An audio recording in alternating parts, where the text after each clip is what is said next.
ओम नमः शिवाय। जय माँ गौरी शंकर भगवान की जय।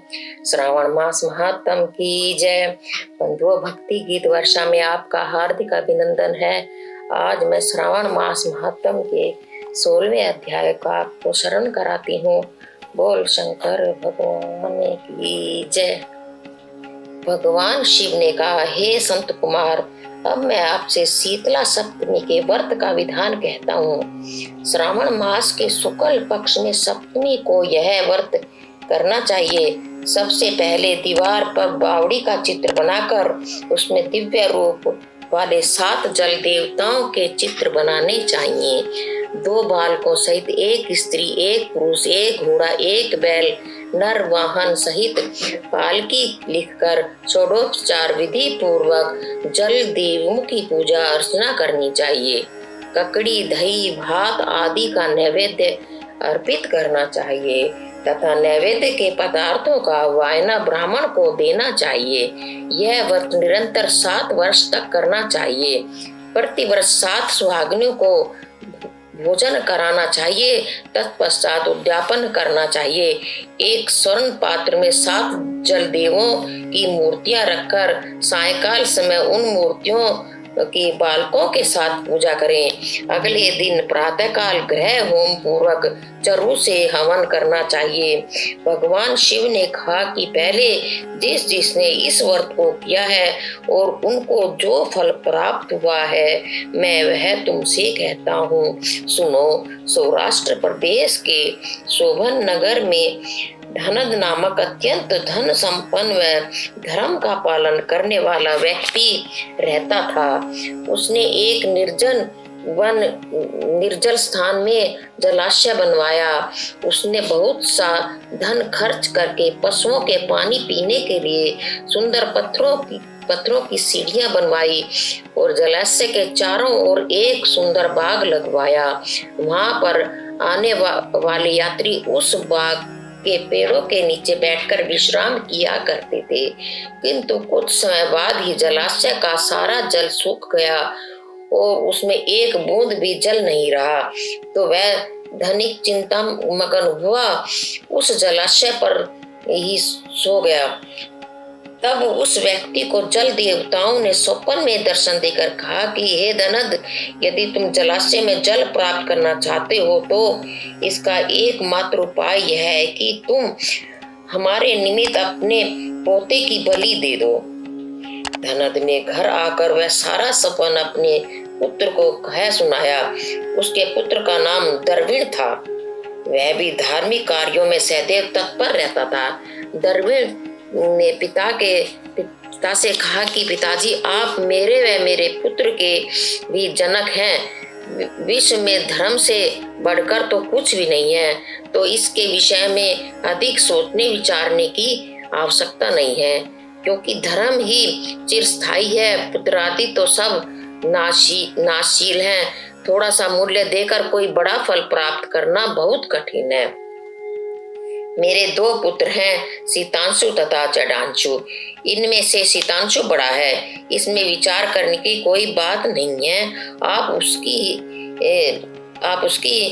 ही बलि दे दें। किंतु स्त्रियों का दिल छोटा होता है, इसलिए उनसे ऐसी बात छुपाकर रखनी चाहिए। अब उसे बात छिपाकर रखने का एक ही उपाय है, और वह यह है कि मेरी स्त्री गर्भवती है और उसके प्रसव का समय निकट आ गया है। अब वह अपने पिता के घर जाएगी और प्रसव के बाद ही लौटेगी।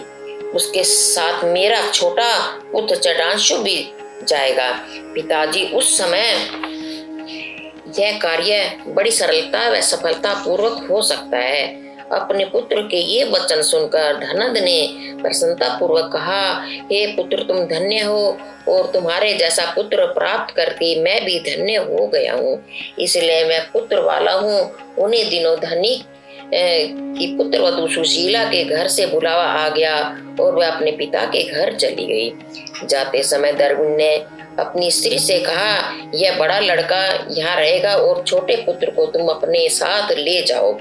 सुशीला ने अपने अपने पति तथा ससुर की बात मानकर वैसा ही किया। सुशीला के मायके चले जाने के बाद धनद और धर्मिण उस शीतांशु नामक बालक के शरीर पर तेल लगाकर सुंदर सुंदर वस्त्राभूषण पहनाकर वरुण देवता का नक्षत्र पूर्वाषाढ़ आने पर प्रसन्नता पूर्वक शीतांशु को जलाशय के किनारे पर खड़ा करके बोले कि पुत्र के बलिदान से जल देवता प्रसन्न हो, और ऐसा कहकर जल देवता की प्रसन्नता के लिए अपने पुत्र की बलि दे दी।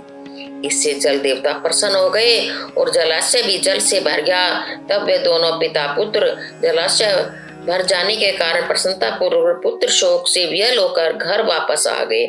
उधर धर्मी की पत्नी के पुत्र उत्पन्न हुआ और वह 3 मास के बाद अपने पिता के घर से दोनों बालकों को लेकर अपने घर की ओर चल दी।